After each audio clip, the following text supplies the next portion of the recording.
All right, good morning, guys. For those that do not know me, my name is Gabe Schultz. I'm an EMT, reservist firefighter in the Marine Corps, and I am the founder of an application which helps aspiring first responders acquire jobs, manage certs, as well as advance your careers. Today, we were talking about how to renew your California EMT state card. So your EMT state card lasts 2 years. And once expired, you're not allowed to work. So I would highly recommend submitting your paperwork a few months prior. So if you are actively applying for jobs, it'll be a lot easier that way. All right, let's dive into it. So when it comes to renewing your California EMT state card, unfortunately, it does cost money and it does take a little bit of time. These are still better alternatives than expiring and having to be out of work, or worse, having to retake the national registry, which nobody wants to do. So your California EMT state cert, it's issued through your local EMS agency, LEMSA, and I'll attach the link below as well to help you out. Not every employer has a tracking system either. So just because your employer doesn't remind you, it also falls on your liability as well.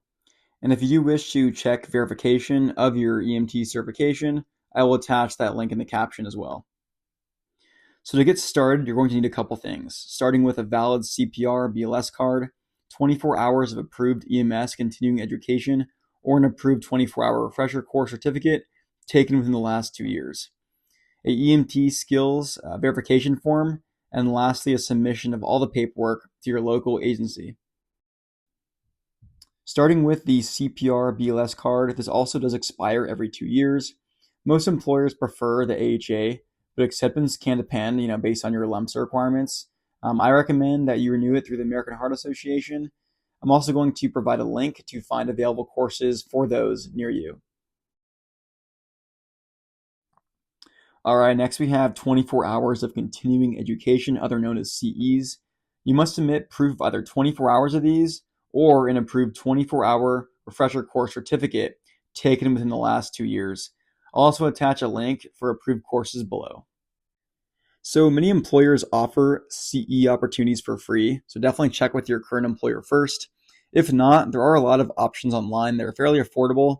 They're all EMT refresher programs. One reliable option that I've done before is called CME Education. It's pretty simple, straightforward, and also could be done online.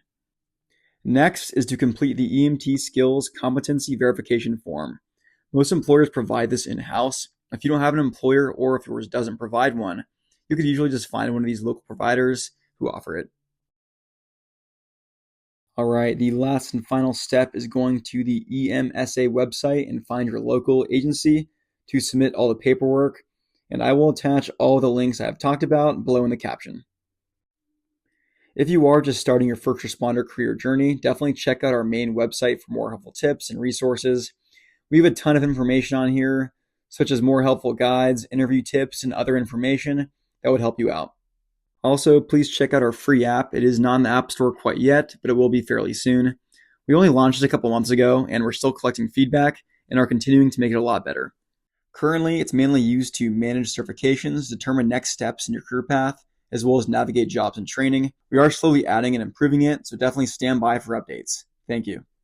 Now that we have completed all those steps, you no longer have to retake the national registry as long as you do not let it lapse longer than 1 year. All right, I hope that was a helpful video, especially for those that are applying for your EMT recertification for the first time or somebody that's already done it and just needs a refresher.